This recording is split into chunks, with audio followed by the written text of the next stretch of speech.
Olá, meus amigos, meu nome é Arthur Miranda e vou trazer para vocês mais uma dica de direitos humanos.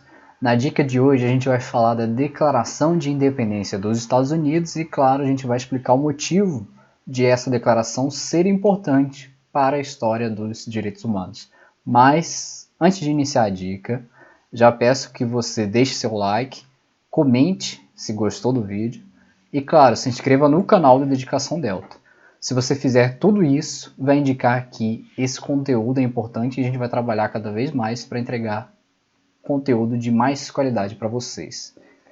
Então, sem mais demoras, vamos aqui ao nosso slide. Deixa eu só subir a nossa webcam, deixar ela aqui em cima. Pois bem, a Declaração de Independência dos Estados Unidos, ela é datada de 1776. E na nossa dica eu vou dizer o que é essa declaração, qual o seu contexto histórico, qual a sua relevância no que diz respeito aos direitos humanos, e a gente vai resolver aqui umas questões também. Pois bem, a Declaração de Independência dos Estados Unidos, em relação a ela, a gente não tem nenhum mistério para afirmar do que se trata. E os Estados Unidos havia 13 colônias da coroa britânica, e por meio dessa declaração de independência, o povo dessas colônias se declarou independente em relação à Inglaterra. Então, é simplesmente uma declaração. Não é uma constituição, não é uma lei, é uma declaração de independência dessas colônias em relação à Inglaterra. E qual foi o contexto histórico? Como eu disse, havia ali 13 colônias, e essas colônias não seguiam a divisão social que havia na Inglaterra. Que, como vocês sabem, que eu sei que vocês viram aí os vídeos de dicas anteriores, viram aí as dicas relativas à Magna Carta, ao Bill of Rights, a lei de habeas corpus, né, o Habeas Corpus Act, todos da Inglaterra, e vocês vão saber, ao ver essas dicas que eu dei aqui e trouxe para vocês no canal da Dedicação Delta, vocês vão saber que a Inglaterra, ela se dividia em nobreza, em clero, a gente pode colocar os dois aqui, e a gente tinha o povo servil. E aí já, ainda no século XVII, né, e aqui na declaração do século XVIII, mas já no século XVII a gente já via a ascensão da burguesia, né?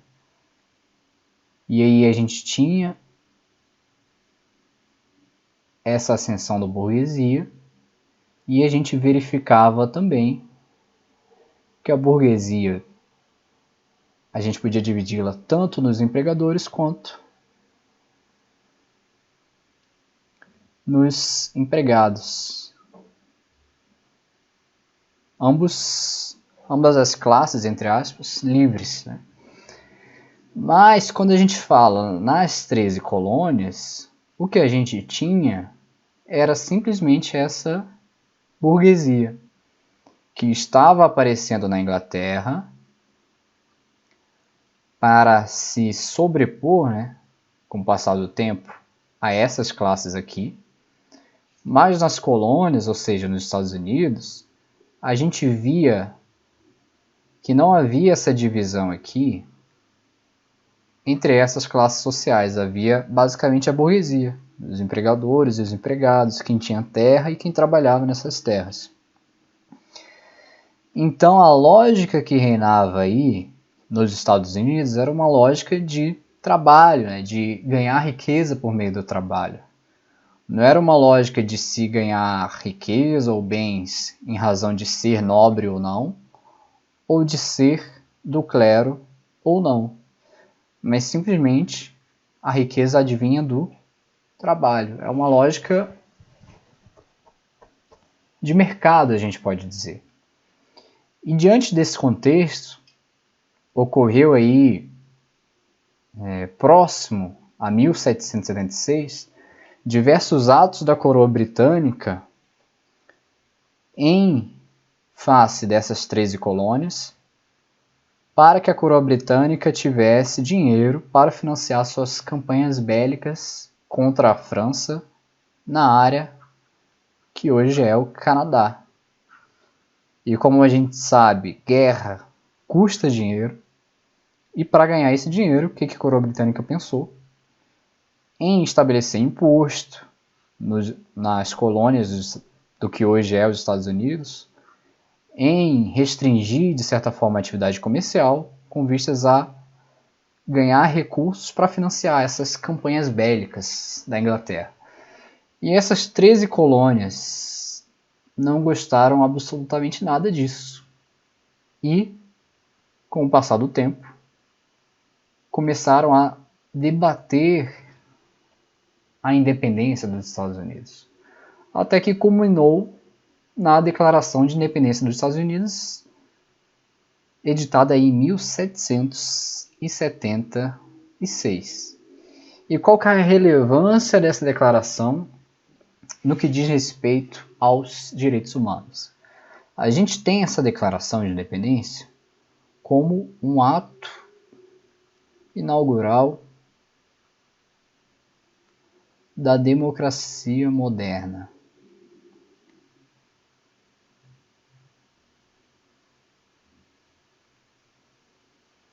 Aqui a gente tem o povo se unindo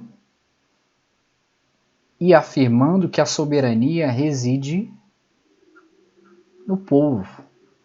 E é o povo que elege seus governantes,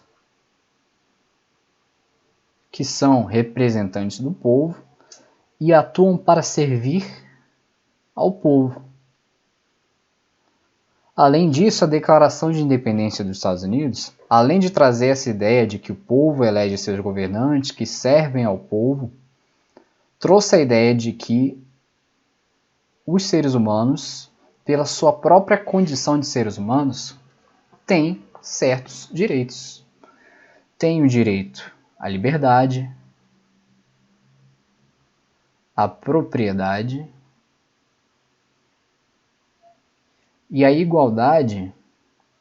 Mas que igualdade é essa? É a igualdade perante a lei. Coisa que a gente não via na Inglaterra quando se fala em divisão de classes, como eu falei ali no contexto histórico, agora há pouco para vocês. E a gente tinha também a ideia de direito à busca da felicidade. E não um direito à felicidade, mas à busca da felicidade. Que cada pessoa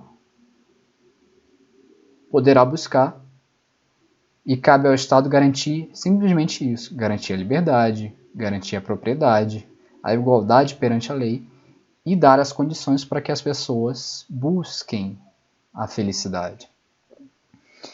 Então, em razão de tudo isso, a gente vê a ideia de um surgimento de um regime constitucional,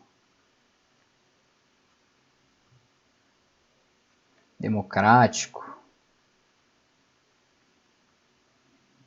A gente vê um respeito aos direitos humanos. É claro que esses direitos humanos aqui se ligam a uma ideia de direito natural. O ser humano, em razão de sua própria condição de ser humano, tem determinados direitos que independem aí do Estado, independem de governantes. Percebam que aqui o povo quer sair da sua condição de subjugado, né, de quase um servo em relação à coroa britânica. Não. Nós somos seres humanos e da nossa condição de ser humano deriva esses direitos. Então não pode vir a coroa britânica e cobrar diversos impostos a seu bel prazer, ou então restringir a atividade comercial. Então percebam também que há aqui uma lógica individualista. Claro essa ideia individualista aqui não necessariamente tem a ver com egoísmo, né? Mas tem a ver com a ideia de que esses direitos aqui são direitos de indivíduos, né? E não direitos, como é que eu posso dizer, da coletividade na concepção que é dada para os direitos sociais, por exemplo, direitos de prestação do Estado, mas simplesmente direitos relacionados ao não fazer do Estado, o que a gente atualmente chama de direitos de primeira geração ou dimensão. Então essa é a relevância da Declaração de Independência dos Estados Unidos, e é por isso que esse documento é considerado um documento muito importante na história dos direitos humanos, né? E pois bem, vamos aqui agora às nossas questões. Não são muitas questões que trazem essa declaração no âmbito aí de questões de direitos humanos, e eu filtrei duas e trouxe aqui para vocês. Eu adaptei essa questão aí da ESAF, de Analista de Finanças e Controle, de 2012, para retirar uma alternativa duvidosa. E é basicamente isso. Pois bem, a Declaração de Independência dos Estados Unidos da América de 1776 e a Declaração Francesa dos Direitos do Homem e do Cidadão de 1789 são consideradas de grande relevância para o reconhecimento das garantias e proteção aos direitos humanos. Essas duas declarações possuem características em comum, exceto. Aqui, para a gente resolver essa questão, vamos desconsiderar essa parte de cobrança da Declaração Francesa e vamos resolver como se a questão estivesse cobrando características da Declaração de Independência dos Estados Unidos da América, salvo uma alternativa que não vai trazer uma característica. Pois bem, letra A, os direitos declarados traziam uma conotação de direito natural. Perfeito. Lembrando que a gente vai resolver, e a gente consegue resolver essa questão sem considerar aqui a Declaração Francesa dos Direitos do Homem e do Cidadão. Ou seja, a Declaração de Independência dos Estados Unidos da América tem direitos declarados que trazem uma conotação de direito natural, como eu acabei de falar para vocês. Garantiam um direito à propriedade, correto também. Letra C, asseguravam direitos já inseridos na Constituição de seus estados. Isso daqui está errado e a gente pode resolver isso até pela própria lógica. Porque percebam que a gente não tinha na Declaração de Independência um Estado consolidado, não havia uma Constituição dos Estados Unidos da América. O que havia era tão somente o desejo das então 13 colônias, até então 13 colônias britânicas, de se separarem da Inglaterra, de se declararem independentes da Inglaterra. Então não havia aí uma Constituição e não tem como, portanto, pela própria lógica temporal, a declaração assegurar direito já inserido na Constituição que sequer existia. Então a alternativa errada. E letra D, os direitos tinham conotação individualista. Perfeito. Lembrando que essa palavra aqui, ao menos nesse contexto, não tem essa acepção negativa que a gente pode trazer associando à palavra egoísmo, né? Conotação egoísta. Não é esse sentido, é um sentido simplesmente de que os direitos são dados aos indivíduos, sem a lógica coletiva que a gente vê, por exemplo, em direitos de segunda geração ou terceira geração. Então a alternativa C é a nossa alternativa correta. Vamos ver se a gente acertou. Gabarito, alternativa C. E a nossa próxima questão aí de defensor público do Rio Grande do Sul, adaptada porque eram vários itens, e eu trouxe o item que importa, que é o que cobra a Declaração de Independência dos Estados Unidos. Então vamos resolver. Em relação à evolução histórica do regime internacional de proteção dos direitos humanos, julgue certo ou errado. Na Declaração de Independência dos Estados Unidos, de 1776, percebe-se que a dignidade da pessoa humana exige a existência de condições políticas para sua efetivação. Perfeito. E que condições políticas são essas? São as condições políticas justamente de que os governantes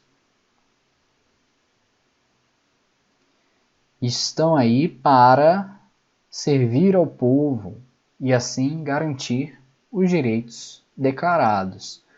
Os governantes não estão aí para servir a si próprios, como a gente pode associar nas monarquias absolutistas, né? Os governantes servem aos cidadãos, ao povo. E diante disso, nesse sentido, a assertiva é uma assertiva correta. Vamos ver se a gente acertou. De fato, gabarito correto. E com isso a gente encerra aqui nossa dica. Eu acabei até me alongando um pouco mais, mas eu acredito que a explicação foi boa. Mas se houver ainda alguma dúvida, vocês sempre estão à vontade para me mandar mensagem no meu Instagram, que eu deixo sempre aí na tela para vocês. E já sabem, se gostaram, deixem o like, deixem um comentário, se inscrevam no canal de Dedicação Delta, que isso ajuda a gente a perceber que o conteúdo criado é um conteúdo relevante para vocês e a gente trabalhar cada vez mais para gerar conteúdo de qualidade. Então é isso, bons estudos e até a próxima.